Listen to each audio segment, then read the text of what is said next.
مدینہ آئے، ہم نے حضور صلی اللہ علیہ وسلم کی موافقت کی۔ جب آپ خیبر کو فتح کر چکے تھے، آپ صلی اللہ علیہ وسلم نے ہمیں مال غنیمت میں سے حصہ دیا، اسہم لنا، ہمیں حصہ دیا، یا کہا فأعطانا منہا، ہمیں مال غنیمت میں سے دیا۔ ولا قسم لأحد غاب عن فتح خیبر منها شيئا إلا من شهد معه إلا أصحاب سفينتنا جعفر وأصحابه فأسهم لهم معهم، اور خیبر کی فتح سے جو غائب تھے ان کو کسی کو حصہ نہیں دیا، کسی کو تقسیم نہیں کیا کچھ بھی، مگر وہ جو آپ صلی اللہ علیہ وسلم کے ساتھ تھے، مگر ہمارے اصحاب سفینہ جعفر اور ان کے ساتھی، کہ ان کو اصحاب سفینہ کے ساتھ حصہ دیا۔ اس سے پہلے دو روایتیں بیان کی گئی اس عنوان کے تحت کہ اگر کوئی شخص بعد میں آئے تو مال غنیمت میں اس کا حصہ ہوگا یا اس کا حصہ نہیں ہوگا۔ اور اس مسئلے میں آپ کو بتلایا تھا کہ ائمہ ثلاثہ کے یہاں اگر جنگ کے ختم ہونے کے بعد کوئی آتا ہے، چاہے ابھی وہ مال تقسیم نہ ہوا ہو یا دارالحرب سے دارالاسلام میں نہ لایا گیا ہو، تب بھی بعد میں آنے والوں کو مال غنیمت میں سے حصہ نہیں ملتا۔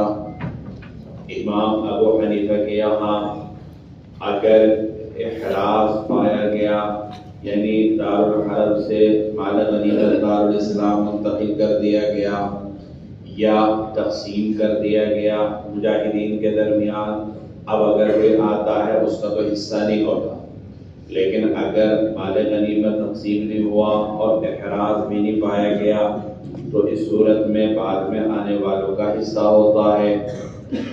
اور جو روایات عبان ابن سعید اور حضرت ابو ہریرہ کا جو واقعہ پچھلی دو روایتوں میں بیان کیا گیا، اس سے بظاہر ائمہ ثلاثہ کی تائید ہوتی ہے۔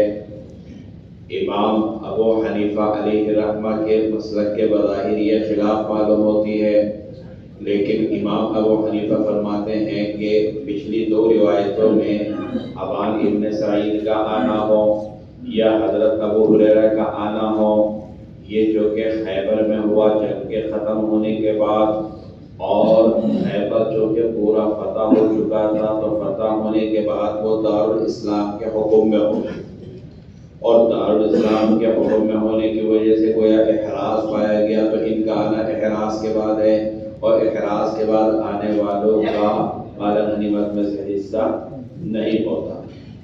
یہاں پر تیسری روایت بیان کی حضرت ابو موسیٰ اشعری کی۔ حضرت ابو موسیٰ اشعری یہ صاحب ہجرتین کہلاتے ہیں، یمن سے مکہ مکرمہ آئے، اسلام قبول کیا، اور پھر مکہ سے حبشہ کی طرف ہجرت کی، اور جب ان کو معلوم ہوا کہ حضور اکرم صلی اللہ علیہ وسلم نے مکہ سے مدینہ کی طرف ہجرت کر لی تو انہوں نے بھی حبشہ سے مدینہ کی طرف ہجرت کی، تو دو ہجرتیں کرنے والوں میں سے ایک یہ ہیں۔ حضرت جعفر ابن ابی طالب جن کا اس روایت میں تذکرہ ہے، انہوں نے بھی حبشہ کی طرف ہجرت کی تھی۔ حضرت ابو موسیٰ اشعری کی وہاں پر حضرت جعفر ابن ابو طالب سے ملاقات ہوئی، اور حضرت ابو جعفر ابن ابی طالب، حضرت جعفر ابن ابی طالب یہ بھی جب مدینہ منورہ آئے تو جو کہ حبشہ اور مدینہ کے درمیان بحری راستہ تھا، خشکی کا راستہ کوئی نہیں تھا، کشتی کے ذریعے انہوں نے سفر کیا۔ حضرت جعفر کے ساتھ تقریباً 40 لوگ تھے، جن میں 32 حبشہ کے اور 8 شام کے تھے، یہ سب اصحاب سفینہ کہلاتے ہیں، اسی کو یہاں پر بیان کیا گیا۔ تو حضرت ابو موسیٰ اشعری کہتے ہیں کہ جب ہم حبشہ سے مدینہ آئے قدیمنا ہم مدینہ آنے کے بعد پتہ چلا ہوگا کہ بے حضور صلی اللہ علیہ وسلم تو خیبر گئے ہوئے ہیں وہاں پر جنگ لڑنے کے لیے، چنانچہ یہ بھی سارے وہاں پر پہنچ گئے۔ فوافقنا کہ ہم نے حضور صلی اللہ علیہ وسلم کی موافقت کی، یعنی ہم بھی حضور کے موافقت میں خیبر پہنچ گئے، لیکن ہم جب پہنچے تو اس وقت خیبر فتح ہو چکا تھا۔ فاصحب لنا، یہاں پر راوی کے شک کو بیان کیا کہ راوی کو شک ہے کہ انہوں نے اصحاب لنا کا لفظ استعمال کیا تھا یا اعطانا منہا کا لفظ استعمال کیا تھا۔ مفہوم دونوں کا ایک کہ ہمیں مال غنیمت کو ملا تھا خیبر کے موقع پر، وہ عطا کیا، اس میں سے حصہ دیا، اور خیبر میں جو شریک نہیں ہوا کسی کو بھی حصہ نہیں دیا سوائے اصحاب سفینہ، اور اس میں حضرت جعفر کا اور ان کے ساتھیوں کا، یعنی اپنا تذکرہ کیا، ان کے ساتھیوں میں یہ بھی تھے جو کشتی پر سوار ہو کر آئے تھے۔ اس سے بظاہر معلوم ہوتا ہے کہ اصحاب سفینہ اگرچہ خیبر میں شریک نہیں ہوئے تھے لیکن پھر بھی ان کو حصہ ملا ہے۔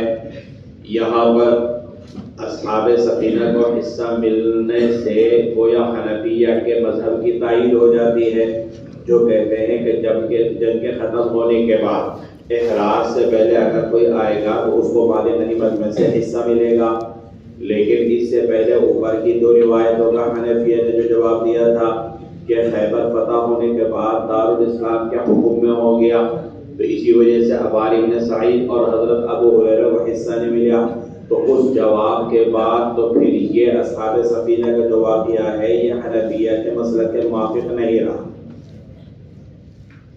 تو اس سے گویا حنفیہ کے مذہب کی تائید نہیں ہوتی۔ اب اصحاب سفینہ کو کیوں حصہ ملا اس کے بارے میں مختلف جوابات دیے گئے۔ ایک جواب یہ دیا گیا کہ اصحاب سفینہ کو خمس میں سے حضور اکرم صلی اللہ علیہ وسلم نے دیا، مال غنیمت میں سے نہیں دیا۔ مال غنیمت میں 5 حصے کیے جاتے ہیں، 5واں حصہ امام کو دیا جاتا ہے، جو مصارف وعلموا انما غنمتم کے اندر بیان کیے گئے امام ان میں بھی خرچ کرتا ہے، اور اس میں ایک حصہ جو کہ رسول کا بھی ہوتا ہے تو رسول کو جہاں چاہے خرچ کرے۔ تو اس میں سے نبی کریم صلی اللہ علیہ وسلم نے اصحاب سفینہ کو دیا، اور جب خمس میں سے دیا تو ظاہر سی بات ہے کہ مال غنیمت میں سے دینے کا اعتراض نہیں ہوتا۔ دوسرا جواب یہ ہے کہ ہو سکتا ہے حضور اکرم صلی اللہ علیہ وسلم نے اصحاب سفینہ کو مال غنیمت میں سے دیا ہو تمام مجاہدین کی رضامندی سے، اور جب جو اصل مالک ہیں اصل حقدار ہیں ان کی رضامندی سے دیا تو یہ گویا حنفیہ کے خلاف نہیں ہوگا، اس پر بھی کوئی اعتراض نہیں کیا جا سکتا۔ تیسرا جواب یہ دیا گیا ہو سکتا ہے کہ اصحاب سفینہ جب پہنچے ہو تو ابھی پورا خیبر فتح نہ ہوا ہو، کچھ قلعے فتح ہو گئے ہوں، کچھ حصہ فتح ہو گیا ہو اور کچھ حصہ بھی فتح ہونا باقی ہو، تو گویا ان کا جنگ کے دوران پہنچ نہ پایا گیا، اور اگر جنگ کے دوران کوئی پہنچ جاتا ہے تو اس کا مال غنیمت میں سے حصہ ہوتا ہے۔ تو اس وجہ سے یہ واقعہ بھی حنفیہ کے خلاف نہیں ہے۔ یہ 3 جوابات دیے گئے۔ حدثنا محبوب بن موسى ابو صالح قال حدثنا ابو اسحاق الفضاري عن كليب بن وائل عن هاني بن قيس عن حبيب بن ابي مليكة عن ابن عمر ان قال ان رسول الله صلى الله عليه وسلم قام يعني يوم بدر فقال ان عثمان انطلق في حاجة الله وحاجة رسوله۔ حضرت ابن عمر کی روایت ہے کہ نبی کریم صلی اللہ علیہ وسلم بدر کے دن کھڑے ہوئے اور فرمایا کہ عثمان اللہ اور اس کے رسول کے کام میں گئے ہوئے ہیں، وَإِنِّي أُبَائِعُ لَهُ، اور میں ان کی طرف سے بیعت کرتا ہوں۔ فَضَرَبَ لَهُ رَسُولُ اللَّهِ صلی اللہ علیہ وسلم بِالسَّهْمٍ، اور حضور صلی اللہ علیہ وسلم نے ان کے لیے حصہ مقرر کیا، حصہ نکالا۔ وَلَمْ يَضْرِبْ لِأَحَدٍ غَابَ غَيْرُهُ، ان کے علاوہ جو بدر سے غائب تھا اس کا حصہ نہیں لگایا۔ حضرت ابن عمر رضی اللہ تعالیٰ عنہ کی اس روایت کا حاصل یہ ہے کہ جنگ بدر کے موقع پر حضور اکرم صلی اللہ علیہ وسلم نے اگرچہ حضرت عثمان اس میں شریک نہیں تھے لیکن پھر بھی رسول کریم صلی اللہ علیہ وسلم نے بدر کے موقع پر جو مال غنیمت ملا اس میں حضرت عثمان کا حصہ لگایا اور فرمایا کہ وہ اللہ اور اس کے رسول کے کام کی وجہ سے شریک نہیں ہے۔ وہ یہ تھا کہ جب بدر کا واقعہ پیش آیا تو حضور اکرم صلی اللہ علیہ وسلم کی صاحبزادی حضرت رقیہ رضی اللہ تعالی عنہا جو حضرت عثمان کے نکاح میں تھی بہت زیادہ بیمار تھی اور ان کی تیمارداری کرنی تھی، کوئی اور موجود نہیں تھا، تو حضور اکرم صلی اللہ علیہ وسلم نے حضرت عثمان کو حکم دیا کہ تم مدینے میں ہی رکو اور ان کی نگرانی کرو، ان کی دیکھ بھال کرو۔ اور جو کہ یہ بدر میں شریک نہیں ہوئے تھے رسول کریم صلی اللہ علیہ وسلم کے حکم کی تعمیل کی وجہ سے، اسی لیے روایت کے اندر یہ ہے کہ آپ نے فرمایا میں ان کی طرف سے بیعت کرتا ہوں، یعنی اگر وہ خود ہوتے تو وہ بیعت کرتے۔ اور بات حضرات نے بیان کیا کہ حضور صلی اللہ علیہ وسلم نے اپنا ایک ہاتھ دوسرے ہاتھ میں دیا، گویا ایک ہاتھ حضرت عثمان کا ہوا دوسرا اپنا ہوا، جیسے بیعت میں ہوتا ہے کہ جو بیعت کرنے والا ہوتا ہے وہ اپنا ہاتھ مرشد کے ہاتھ میں دیتا ہے، تو اس طرح آپ صلی اللہ علیہ وسلم نے حضرت عثمان کی طرف سے بدر کے موقع پر بیعت فرمائی اور ان کا حصہ مقرر کیا، ان کے علاوہ کسی اور کا حصہ مقرر نہیں کیا۔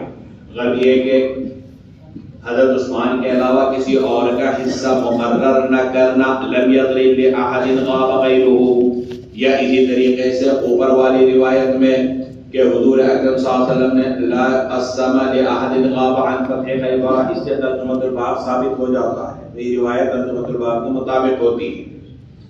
یہاں پر حضرت ابن عمر رضی اللہ تعالیٰ عنہ کی اس روایت سے معلوم ہوتا ہے کہ حضور اکرم صلی اللہ علیہ وسلم نے لم یضرب لأحد غاب غیرہ، حضرت عثمان کے علاوہ کسی کو مال غنیمت میں سے حصہ نہیں دیا، یعنی جو جنگ میں شریک نہیں ہوا، بدر میں شریک نہیں ہوا۔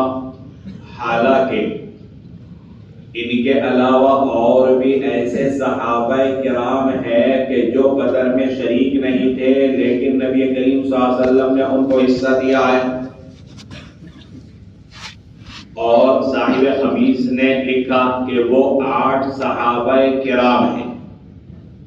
امام بخاری نے کتاب المغازی کے اندر ان 8 کے نام بھی ذکر کیے ہیں جلد ثانی کے اندر، تو غرض یہ کہ وہ 8 صحابہ کرام ہیں جن میں سے 3 مہاجرین اور 5 انصار ہیں جن کو نبی کریم صلی اللہ علیہ وسلم نے بدر میں شریک نہ ہونے کے باوجود حصہ دیا ہے۔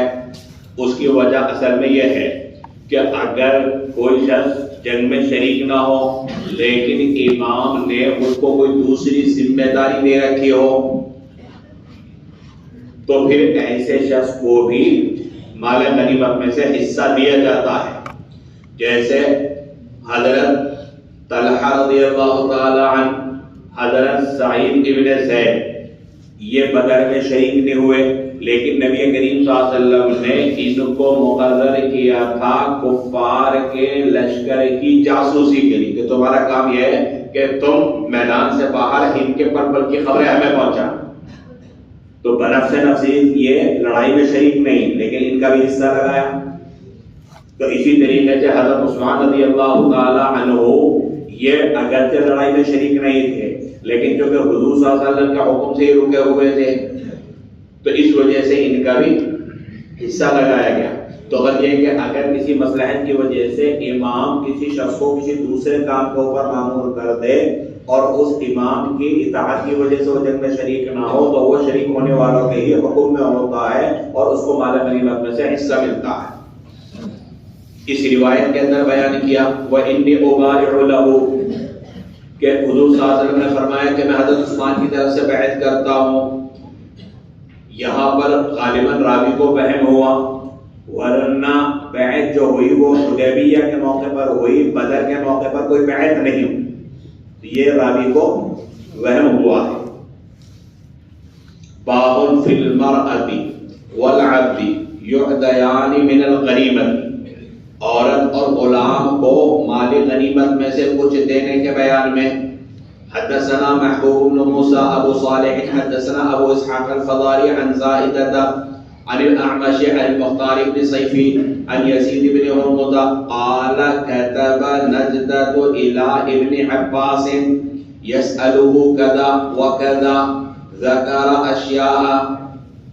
یزید ابن ہرمز رضی اللہ تعالیٰ عنہ کی روایت ہے کہ نجدہ نے حضرت عبداللہ ابن عباس کو ایک خط لکھا جس میں سے کچھ مسائل پوچھے. وعن المملوک الہ فی الفیء شیء، ان میں سے ایک یہ تھا کہ کیا غلام کے لیے مال غنیمت میں کچھ ہے. وعن النساء هل كن يخرجن مع رسول الله صلی اللہ علیہ وسلم وهل لهن نصیب، اور عورتوں کے بارے میں کہ کیا وہ حضور اکرم صلی اللہ علیہ وسلم کے ساتھ جہاد کے لیے نکلتی تھی اور کیا ان کے لیے حصہ ہوتا تھا.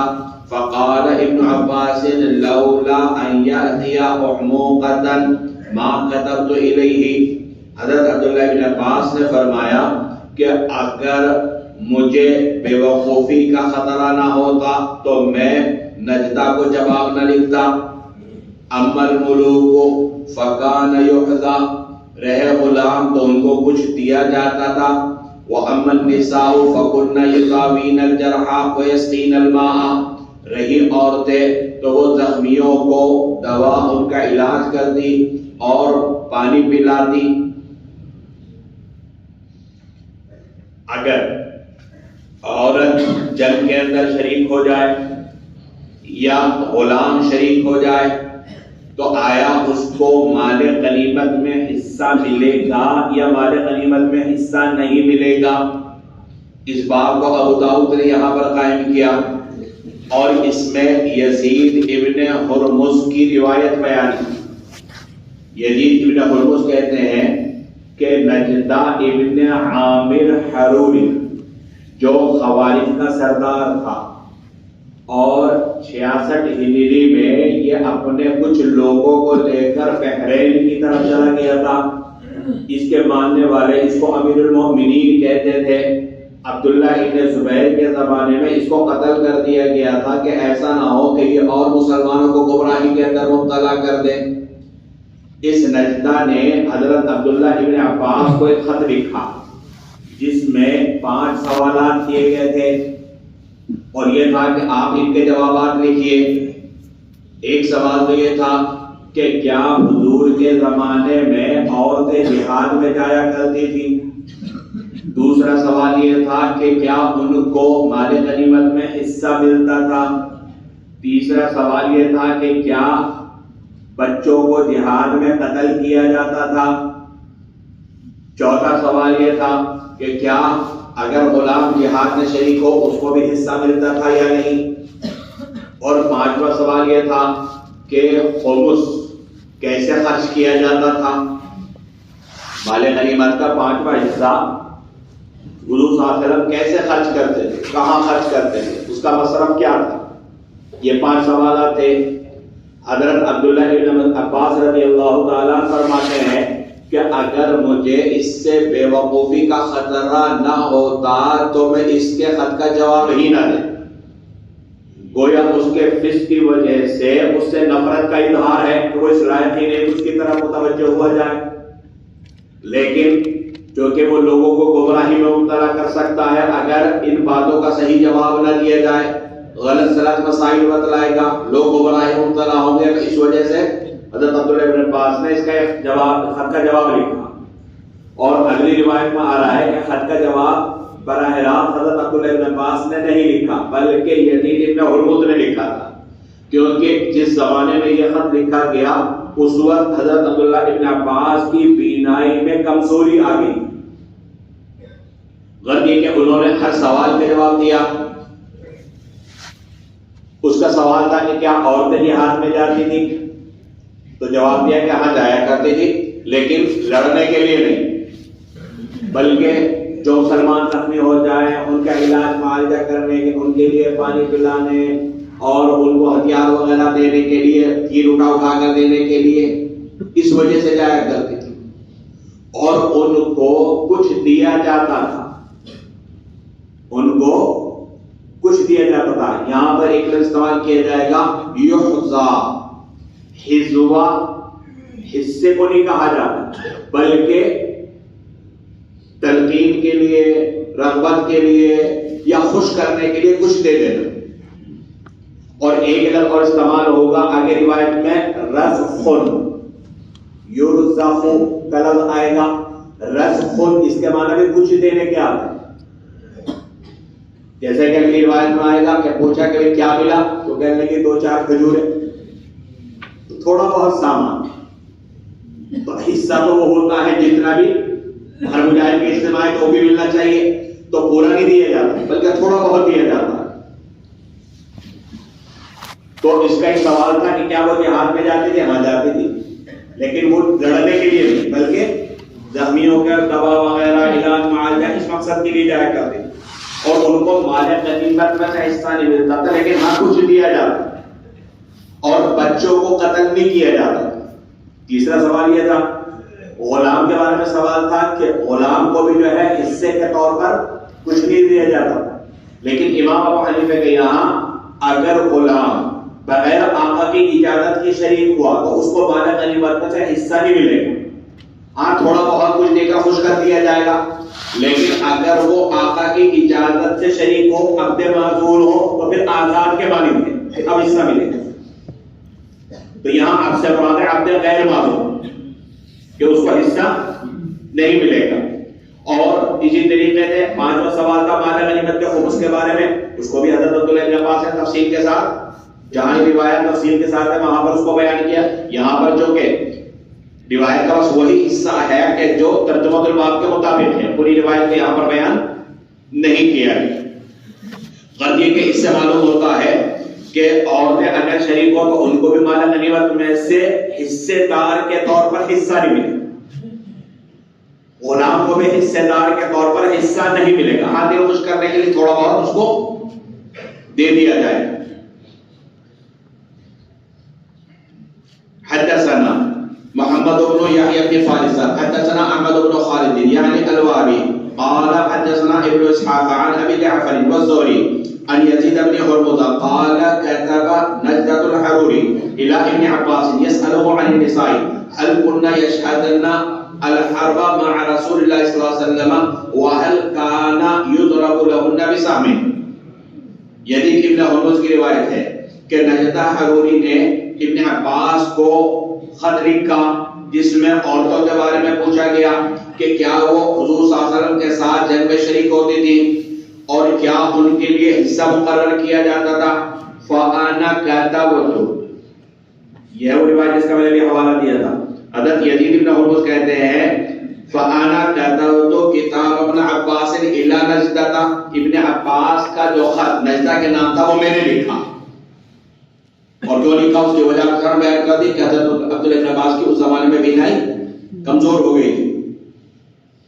قد كنا يحضرن الحرب مع رسول اللہ صلی اللہ علیہ وسلم، جواب میں لکھا کہ عورتیں جنگ میں حضور صلی اللہ علیہ وسلم کے ساتھ شریک ہوتی تھی. فاما ان يضرب لهن بسهم فلا، رہا ان کے لیے حصہ مقرر کرنا تو نہیں.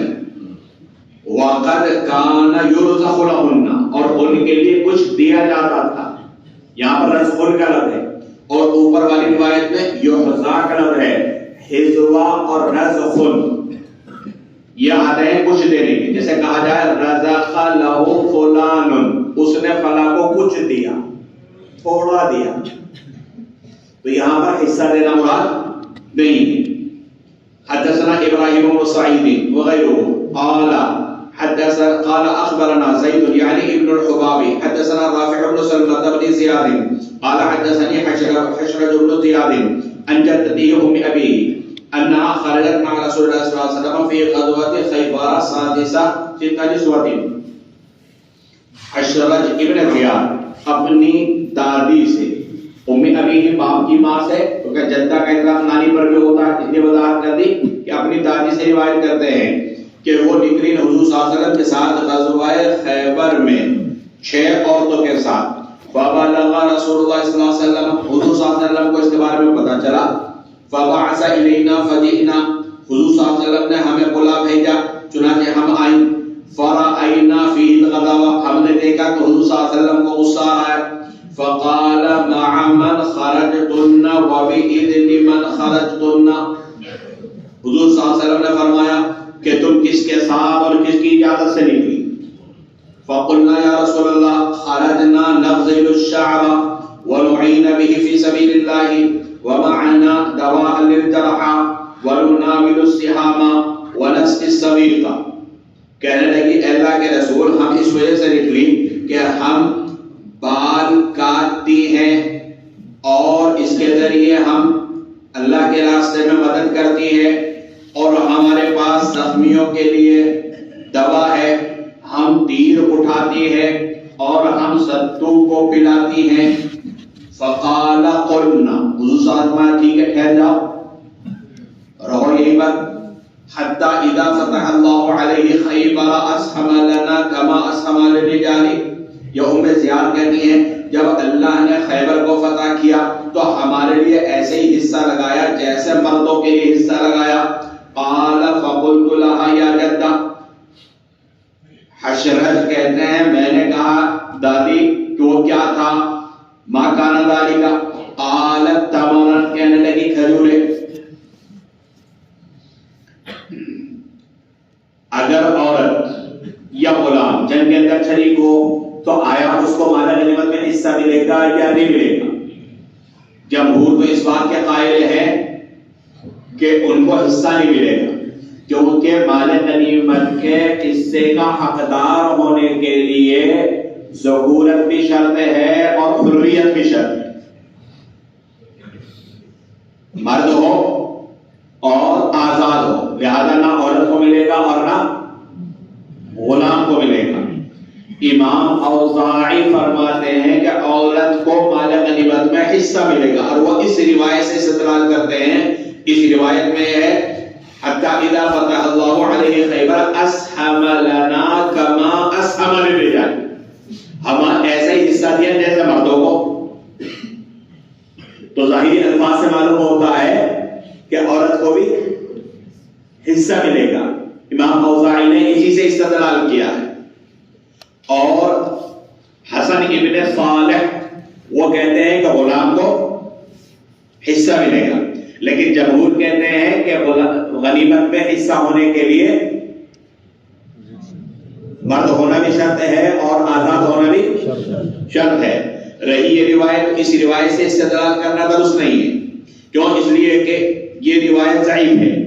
اس روایت کے اندر ایک تو نا رافع ابن سلمہ، ان کو محدثین نے مجہول قرار دیا، یہ مذکور الحال ہے، اور دوسرے حشرت ابن زیاد یہ بھی ضعیف ہیں۔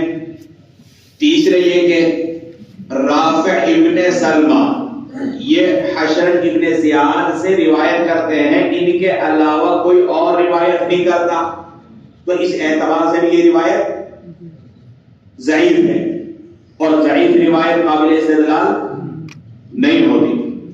دوسرا جواب، ایک جواب تو یہ ہو، دوسرا جواب یہ ہے کہ یہاں جو الفاظ ہے اسہم لنا کما اسہم للرجال، یہاں پر یہ مقصد نہیں کہ جیسے مردوں کو مال غنیمت میں حصہ ملا ایسے ہمیں بھی حصہ ملا، کوئی آپ سب نے فرق نہیں کیا مرد اور عورت کا، یہ مطلب نہیں، بلکہ نفس دینے میں مشابہت ہے، جیسے مردوں کو دیا ہمیں بھی دیا، یہ الگ بات ہے کہ ان کو حصے کے طور پر دیا، حصے دار ہونے کی وجہ سے دیا، اور ہمیں دل خوش کرنے کے لیے دیا۔ جیسے کہ روایت کے آگے الفاظ جب پوتے نے دادی سے پوچھا دادی اماں ملا کیا، کہنے لگی چند کھجورے، بتائی تو یہ چند کھجورے جو ہیں یہ رزق کے طور پر ہے، ہدوہ کے طور پر ہے، دل جوئی کے لیے ہے، حصے دار کے طور پر نہیں ہے۔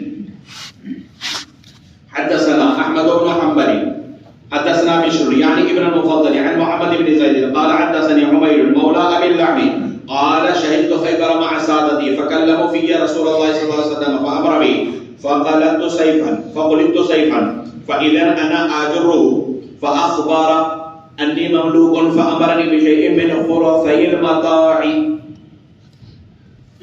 محمد بن زید کہتے ہیں کہ مجھ سے عمیر جو ابو اللحم کے آزاد کردہ غلام ہیں، انہوں نے بیان کیا کہ میں اپنے آقا کے ساتھ خیبر میں شریک ہوں، آقا نے میرے بارے میں حضور صلی اللہ علیہ وسلم سے گفتگو کی، بات چیت کی، فَأَمَرَنِي، پس مجھے حکم ملا، کہے گا نیچے لکھا ہوا ہتھیار اٹھانے کا، چنانچہ میں تلوار پہنایا گیا، میرے گلے میں تلوار ڈال دی گئی، فَإِذًا أَنَا أَجُرُّهُ، میں اس تلوار کو گھسیٹ رہا تھا۔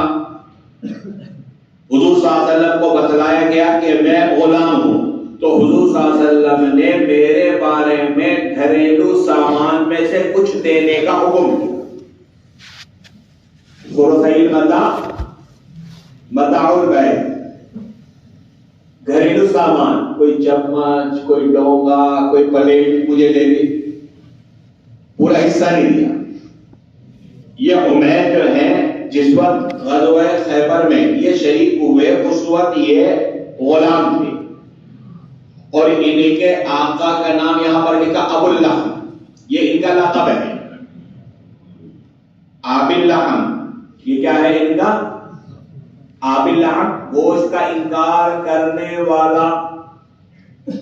ان کے نام کے بارے میں اختلاف ہے، کسی نے ان کا نام عبداللہ لکھا، کسی نے ان کا نام خویلس لکھا۔ ان کو ابو اللحم، گوشت کا انکار کرنے والا، یہ لقب کیوں ملا؟ کہ اصل میں اسلام قبول کرنے سے پہلے بھی ان کا احتیاط کا حال یہ تھا کہ جن جانوروں کو بتوں کے نام پر ذبح کیا جاتا تھا یا چھوڑا جاتا تھا، ان جانوروں کے گوشت کو انہوں نے اپنے اوپر حرام کر دیا، اسی وجہ سے کہا جاتا تھا ابو اللحم۔ تو کل یہ کہ غزوہ خیبر کے موقع پر یہ ابو اللحم جن کا لقب تھا وہ شریک ہوئے، اور ساتھ میں ان کا غلام بھی تھے حضرت عمیر۔ اب ان کا نام چونکہ فوجیوں کی فہرست میں نہیں تھا، تو اسی لیے آقا نے جنگ میں ان کو اپنے ساتھ شریک کرنے کی حضور صلی اللہ علیہ وسلم سے اجازت لے لی۔ فَكَلَّمُوا بِيَا، میرے بارے میں گفتگو کی، میری اجازت لی کہ یہ میرا مددگار رہے گا، تاکہ ہتھیار وغیرہ دینے میں، اٹھانے میں یہ میری مدد کر سکے، تو اس کو بھی شریک کر لو۔ حضور صلی اللہ علیہ وسلم نے اجازت دے دی۔ چنانچہ ان کو کام کیا ملا کہ تمہیں ہتھیار اٹھانا۔ اب ان کے گلے میں تلوار لٹکی ہوئی، لیکن جیسا کہ دوسری روایات جو آ رہی ہیں ابو داؤد کے بعد اس کو میں یہ ہے کہ یہ چھوٹے بچے تھے، زیادہ عمر نہیں، ایک تو ایک غلام اور دوسرے نابالغ، اور تلوار اپنے سے بڑی۔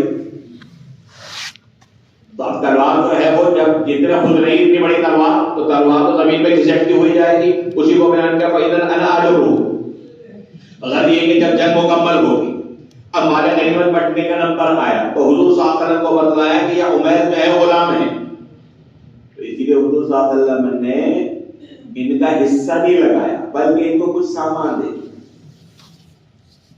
گھریلو سامان میں سے کچھ سامان ان کو دے دیا۔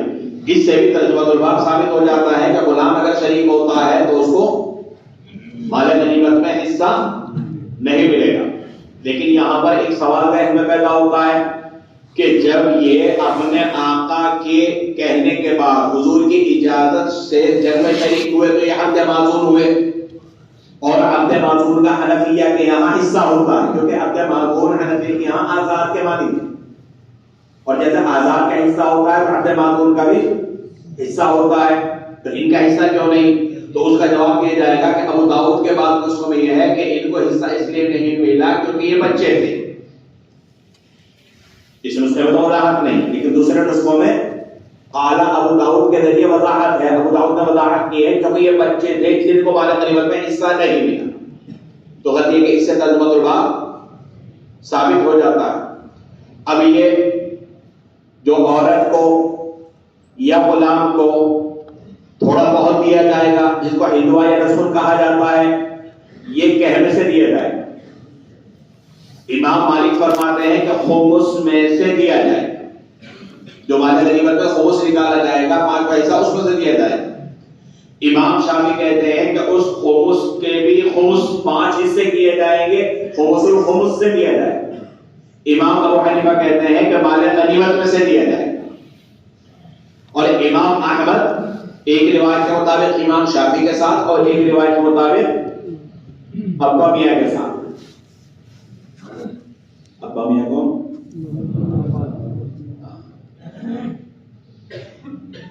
حدثنا سعيد بن منصور قال حدثنا ابو معاويه عن الاعمش عن ابي سفيان عن جابر قال كنت اميح اصحاب الماء يوم بدر.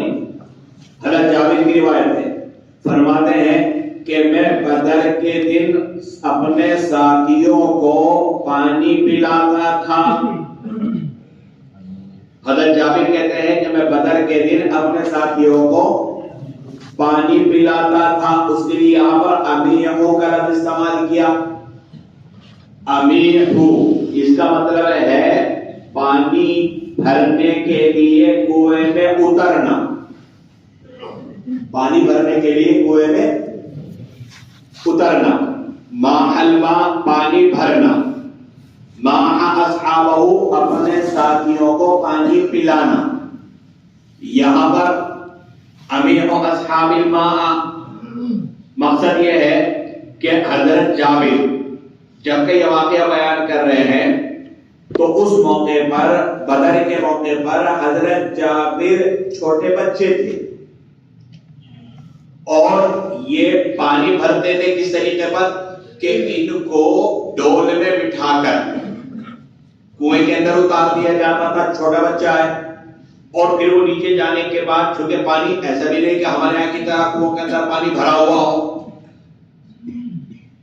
فراوانی ہو پانی کی، تو وہ نیچے جا کر ڈول کے اندر پانی بھرتا تھا اور پھر جو بڑا آدمی ہے وہ کھینچتا تھا. تو امیحوں کے معنی آتے ہیں پانی بھرنا، اور کنویں میں اتر کر پانی بھرنے کا کام بچہ ہی کر سکتا ہے، بڑا نہیں کر سکتا. بڑا کھینچنے کا کام کرے گا تو اس کا مطلب کھینچنے والا کوئی اور. تو یہاں پر انہوں نے بیان کیا حضرت جابر نے کہ میں اپنے ساتھیوں کے لیے بدر میں پانی بھرتا تھا، یعنی ڈول کے اندر بیٹھ کر نیچے اترتا تھا. جو دوسرا بڑا آدمی ہے وہ رسی ڈھیلا کرے گا تو نیچے تک رسی پہنچے گی ڈول کی، اور نیچے پہنچنے کے بعد اس کے اندر پانی بھرا جاتا تھا. میں یہ کام کرتا تھا. تو اس سے ان کا نابالغ ہونا ثابت ہوا. یہاں پر یہ روایت بظاہر ترجمہ الباب کے مطابق نہیں، کیونکہ اس روایت میں کہیں بھی نہیں کہ حضرت جابر کہہ رہے ہو کہ مجھے کچھ ملا، ملنے کا کوئی تذکرہ نہیں. لیکن اس روایت سے ترجمہ الباب ثابت ہو جاتا ہے، کیونکہ یہ بات تو معلوم ہوگی کہ حضرت جابر نابالغ بچے تھے اور انہوں نے بدر میں شرکت کی، اور جو جنگ لڑنے والے تھے ان کے لیے پانی کا انتظام کیا. تو ایسا تو ہے نہیں کہ حضور نے کچھ نہ دیا ہو، کچھ نہ کچھ تو دیا ہوگا. بہرحال حصہ نہیں ملا. اسی سے ترجمہ الباب ثابت ہو جاتا ہے. باب فی المشترک، باب فی المشرک یصحب له، مشرک کے حصے کا بیان. حدثنا مسدد و یحیی بن معین قال حدثنا یحیی عن مالک عن الفضیل عن عبد الله بن دینار عن عروة عن عائشة قال یحیی ان رجلا من المشرکین لحق بالنبی صلی اللہ علیہ وسلم یقاتل معه. حضرت عائشہ کی روایت ہے، یحییٰ نے کہا کہ مسلمانوں مشرکین میں سے ایک شخص نبی کریم صلی اللہ علیہ وسلم سے مل گیا، آپ صلی اللہ علیہ وسلم کے ساتھ لڑنے کے لیے. فقال ارجع، حضور صلی اللہ علیہ وسلم واپس لوٹ جا. ثم اتفقا، پھر دونوں متفق ہو گئے. کیا مطلب؟ کیا مطلب؟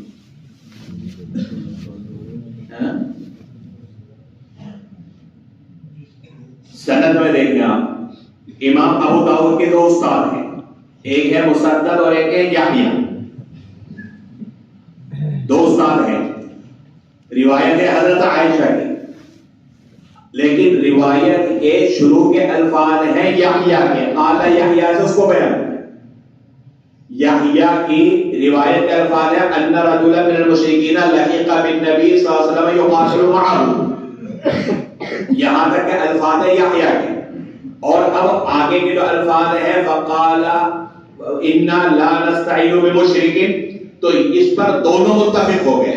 ثم اتفقا فقالا، یعنی آگے روایت کے الفاظ جو لا نستعین سے ہیں اس پر مسدد اور یحییٰ دونوں متفق ہیں، دونوں نے اپنی روایت میں یہ الفاظ بیان. ابھی تک تو کوئی اور مطلب سمجھ رہے دھیان رکھنا اس کا، کہ پھر دونوں اتفاق کر لے وہ لڑنے کے نہیں، یہ مطلب نہیں.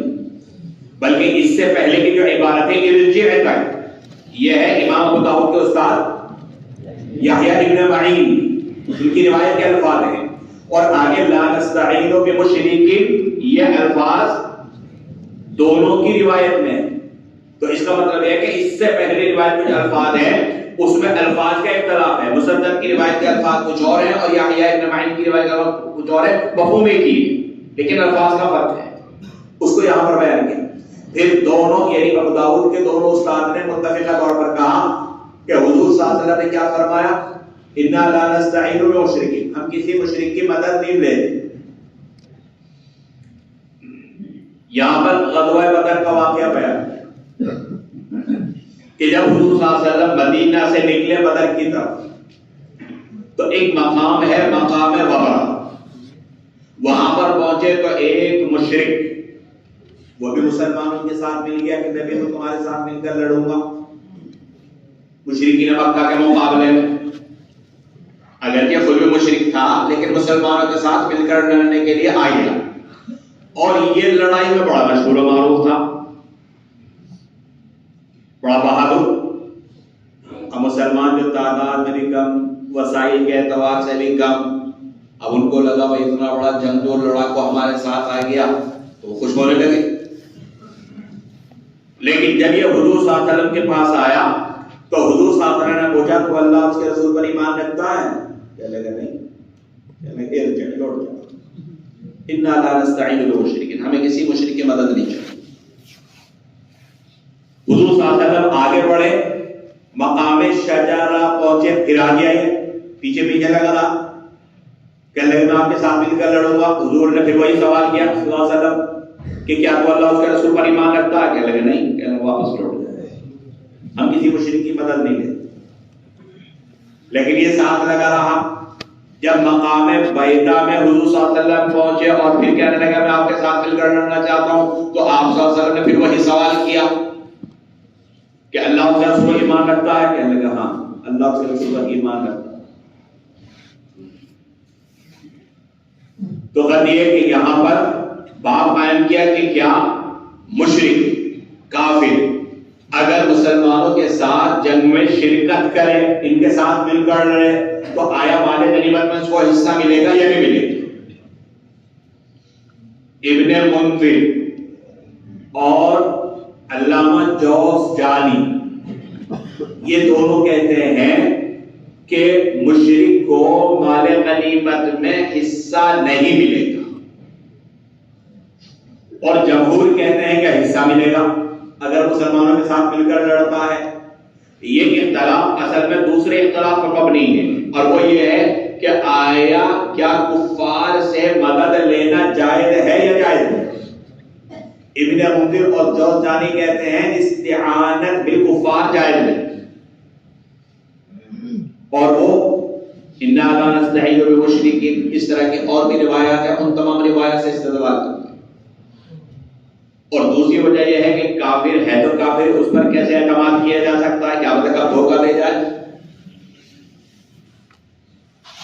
بقیہ ائمہ کے یہاں استعانت بالکفار جائز ہے، لیکن چند شرائط کے ساتھ، ہر ایک کے الگ الگ شرطیں۔ امام مالک کے یہاں شرط یہ ہے کہ اس سے مدد لینے کی ضرورت ہو، بلا ضرورت نہیں۔ امام شافعی کے یہاں دو شرطیں ہیں، ایک شرط تو یہی ہے جو امام مالک نے بیان کی کہ ضرورت ہو، اور دوسری یہ کہ وہ کافر مسلمان اس کے اوپر بھروسہ کرنے والا ہو، خیانت کرنے والا نہ ہو، احترام محنت پر دھوکہ دے جائے۔ تو ایک تو ضرورت ہو، اور دوسرے یہ کہ وہ خیانت کرنے والا نہ ہو بلکہ ڈٹا رہے، کیونکہ جنگ میں تو مختلف حالات پیش آتے ہیں، اچھے بھی اور برے بھی۔ جیسے احد کے موقع پر ہوا کہ پہلے فتح، پھر درمیان میں ہزیمت اور پھر فتح، تو حالات بدلتے رہتے ہیں، احترام پہ بھاگ گئے۔ اگر یہ دو شرطیں پائی جائے تو امام شافعی کے یہاں استعانت جائز۔